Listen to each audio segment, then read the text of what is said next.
ইয়া রাসূলুল্লাহ, আমাদের আল্লাহকে দেখা আর আপনি আল্লাহকে দেখা একরকম না।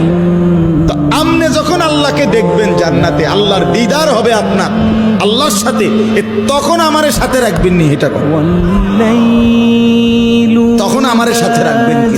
তাফসীরে আছে যে উনি এবারে এইটা জিজ্ঞাসা, তখন আমারে সাথে, আপনি যখন আল্লাহকে দেখবেন আমারে দেখতে দিবেন, আমারে সাথে রাখবেন। রাসূলুল্লাহ সাল্লাল্লাহু আলাইহি ওয়াসাল্লাম বললেন, সাহাবী আমি ওয়াদা দিলাম আমি তখনও তোমাকে সাথে রাখবো।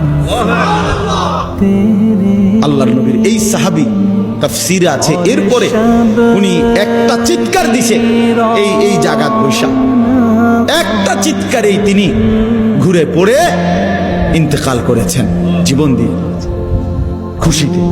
নিকাল যায় দম তেরে কদমোं के नीचे यही दिल की हसरत यही दिल की आरज़ू। হে প্রিয়, আপনার জন্য আপনার কদমের নিচে জীবন দিয়ে দিলাম, এটাই দিলের তামান্না ছিল, এটাই দিলের আকাঙ্ক্ষা ছিল।